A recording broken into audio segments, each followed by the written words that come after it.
Selamat pagi, selamat siang, selamat malam. Saya Marta. Saya sendiri akan memberikan sedikit gambaran kepada jenengan semua, karena jenengan kebetulan dapat 3 kasus yang sama, semuanya tentang kanker. Jadi gambaran ini saya harap bisa menambah pengetahuan jenengan dan nanti bisa menambah sesuatu, nambah ilmu dalam mengolah kasus yang telah saya bagikan kemarin.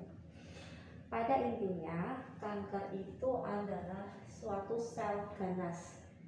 Kanker ada yang terlihat benjolannya dan ada yang tidak terlihat benjolannya. Kalau kita ketemu benjolan besar pada pasien, itu belum tentu kanker kalau belum kita buktikan. Nah, jadi di sini adalah beberapa hal yang akan sering kita temukan ketika kita mengkaji pertama kali pasien dengan kanker. Yang pertama, ada benjolan, kemudian keluhan yang khas adalah keluhan nyeri. Kemudian bisa juga benjolannya ini ada berdarah. Kemudian ada juga kanker-kanker yang tidak kelihatan. Jadi kanker memang dikasih nama sesuai dengan tempatnya. Kalau kita bicara ciamamai, berarti di payudara, adanya keganasan, kanker sel keganasan ya di payudara. Kalau kita bicara sarkoma, berarti di tulang. Kalau di paru-paru, ya keganasan sel ganasannya ada di paru-paru dan itu mengikuti. Tapi ada juga seperti kalau kita sering mengenal kanker darah, leukemia, akut leukemia, kemudian ada ALL, CLL, dan lain sebagainya. Nah, itu bisa juga dari hasil lab yang tidak normal, bisa trombositnya tinggi, bisa leukositnya tinggi, atau mungkin HB-nya rendah sekali, sudah transfusi berulang kali, ternyata tidak bisa dikoreksi. Nah, dari hasil lab yang tidak normal. Bagaimana kita bisa menyimpulkan atau apa yang akan dilakukan ketika ada benjolan dan keluhan yang mengarah ke kanker? Tentu untuk membuktikannya akan dilakukan suatu pemeriksaan biopsi atau operasi. Ya. Nah, setelah dilakukan biopsi atau operasi, muncullah hasil patologi anatomi pemeriksaan yang akan menentukan ada nggak sel yang ganas. Kalau ada keganasan, bisa kita bilang kanker. Tapi kalau misalkan dari hasil pemeriksaan itu tidak ada keganasan, kita belum bisa bilang kalau itu kanker. Itu kalau dari apa yang dilakukan oleh Pak Dokter. Selain itu juga akan dilakukan pemeriksaan radiologi atau pemeriksaan penunjang. Misalkan ada fototorak, ada MRI, ada MSCT, ada USG, ada bone scan, ada bone survey, dan lain sebagainya. Tujuannya adalah untuk menentukan staging cancer itu sendiri. Nah, kalau kita sudah tahu itu kanker, apa peran kita sebagai perawat? Secara garis besar, tata laksana kanker itu terbagi menjadi 3. Ada pengangkatan atau tumor atau operasi, kemudian ada radioterapi, ada kemoterapi. Kalau operasi kita sudah tahu tumornya diangkat, bisa sebagian, bisa seluruhnya, tergantung dari besar kecilnya kanker. Kemudian radioterapi, sinar, ya, dilakukan penyinaran.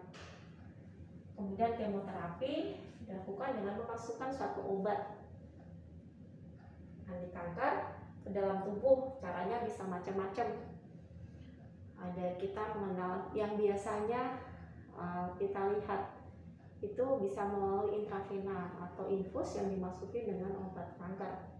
Kemudian juga bisa melalui suntikan, sukutan, bisa melalui suntikan di intratekal. Kemudian kita juga mengenal pleurodesis, jadi di paru-parunya. Kemudian juga untuk hepatoselekasioma, kita juga mengenal KC. Caranya macam-macam. Tapi kita tidak akan memperdalam tentang itu. Nah, yang perlu kita pelajari bersama dan tidak boleh kita lupakan adalah terkait dengan pelayanan paliatif dari penderita kanker itu sendiri. Pelayanan paliatif mencakup biopsikososial, bagaimana kita mensejahterakan pasien yang walaupun dia menderita kanker, dia tetap harus hidup dengan bahagia. Itu intinya pelayanan paliatif. Nah, kalau radioterapi, kemoterapi, pengakalan tumor itu sesuatu yang lebih besar dilakukan perannya oleh Bapak Ibu dokter. Nah, kita juga punya peranan penting dalam mengelola pasien yang dilakukan ketiga tindakan ini. Kalau di Bangsal Raja 5A sendiri, kita menyiapkan pasien kemoterapi. Dan kemoterapi itu sendiri ada efek sampingnya. Selain tadi efek positifnya, tujuan dari dilakukan tindakan ini, ya ketiga tindakan ini adalah memperkecil ukuran tumor dan membuang sel ganas dibuang.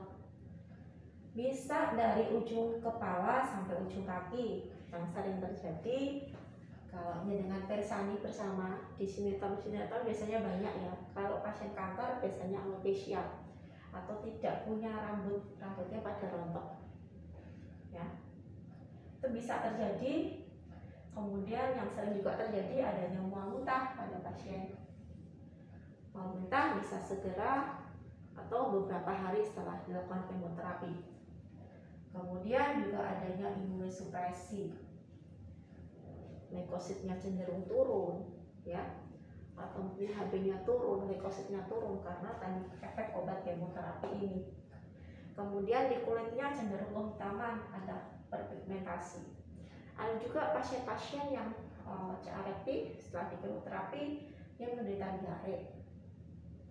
Bisa juga, ada juga karena tumornya lisis, bisa juga terjadi imbalance elektrolit atau juga pada perdarahan juga bisa ya. Kemudian kalau ada juga sebagian juga mengeluhkan kehidupan seksualitasnya terganggu. Ya. Kemudian adanya kelemahan pasca masuk obat kemoterapi. Nah, yang juga sering terjadi adalah stomatitis sariawan. Sariawan ini cukup mengganggu untuk pasien-pasien kemoterapi karena nutrisi ini merupakan sesuatu yang sangat penting. Bisa kita bayangkan kalau kita sariawan, makannya jadi sedikit, makannya jadi nggak enak. Apalagi pasien pasca kemoterapi. Yang ingin saya bagikan di sini, stomatitis ada derajatnya. Ada derajat 1, tidak ada perubahan, di mukosa. Maaf ya, tidak ada perubahan. 1, ada iritasi mukosa. 2, ada eritema, pasien masih bisa makan. 3, ada luka, yang muncul luka ulcer, bisa makan makanan cair, ya. 4, ulcer parah, kita harus menggunakan cara lain biar pasiennya bisa makan, bisa parenteral nutrisi atau bisa tube feeding ya. Nah, bagaimanakah peran perawat dalam mengelola pasien kanker? Yang pertama mutlak diberikan adalah perawat harus memberikan dukungan baik kepada pasien dan kepada keluarga. Karena sebagian besar justru para pasien kanker ini akan menghabiskan waktu bersama keluarga mereka. Jadi perawatan di rumah itu sangat penting sekali untuk mendukung terlaksananya program-program ini ya. Kalau HB-nya turun, nggak mungkin kita akan melakukan radioterapi. HB-nya turun, nggak mungkin juga kita akan melakukan kemoterapi. Nah, kita juga akan memberikan edukasi terkait apa? Terkait kepatuhan program. Hampir selalu saya bilang sama pasien yang pertama kali dirakit kemoterapi itu tidak seperti kita minum obat batuk yang ketika kita minum batuknya bisa teratasi dengan cepat. Tapi kemoterapi membutuhkan waktu, membutuhkan peran kita, ya. Ada siklusnya, jadi bisa dilakukan 2 minggu sekali, bisa dilakukan 1 bulan sekali. Dan ini butuh edukasi kita, karena kadang ada beberapa pasien yang cukup sekali datang kemoterapi, dia sudah merasa sembuh dan balik lagi ke rawat inap dengan kondisi yang lebih parah daripada sebelumnya. Nah, kita juga akan melakukan edukasi terkait dengan pemenuhan kebutuhannya. Misalkan kebutuhan nutrisi pada pasien-pasien yang pasca menjalani gastrostomi, ya, pembuatan selang makan lewat gasternya, karena dia punya CA esofagus gitu. Peran penting kita untuk memastikan bahwa ketika nanti dia pulang ke rumah, nutrisinya tercukupi dan tidak ada tanda infeksi di area itu. Kemudian juga misalkan ada pasien karsinoma rekti, peran penting kita juga dalam memandirikan pasien dan keluarga untuk merawat area stomakolostomi. Jangan sampai terjadi infeksi, jangan sampai dia takut merawat, jangan sampai ada perdarahan di situ atau ada sesuatu yang membahayakan, ya, ketika kita lepas pasien dengan stomakolostomi tapi kita tidak ajarkan terlebih dahulu sampai ada infeksi, dia kembali lagi dengan kondisi yang lebih parah. Dan banyak sekali, ya. Jadi peran perawat itu yang utama adalah memenuhi kebutuhan ADL pasien. Makanya gimana, bagaimana kita mengelola nyerinya, ya. Nah, itu.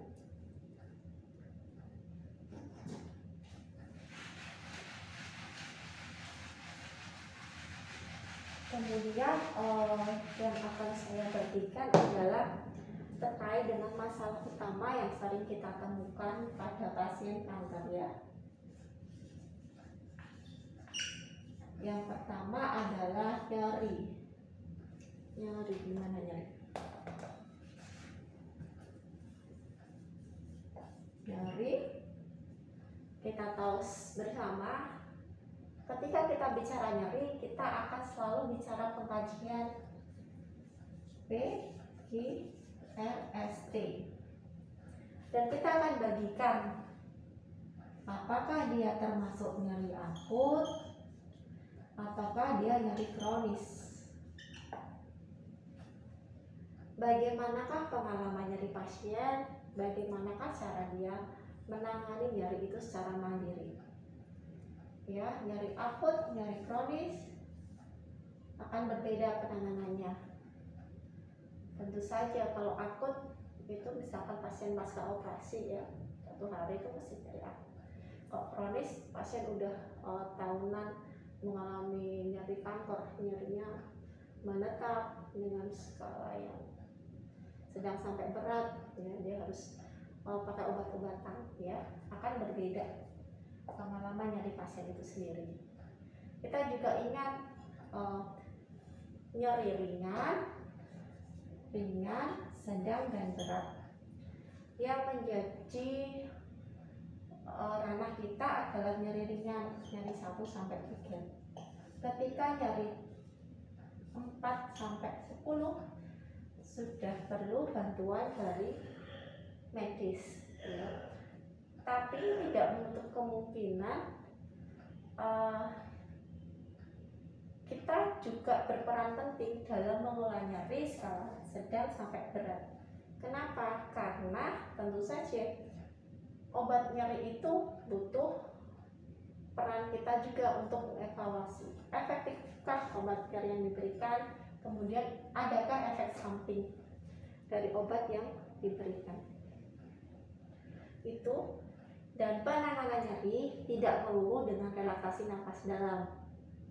Banyak sekali terapi modalitas untuk menangani nyeri, ya.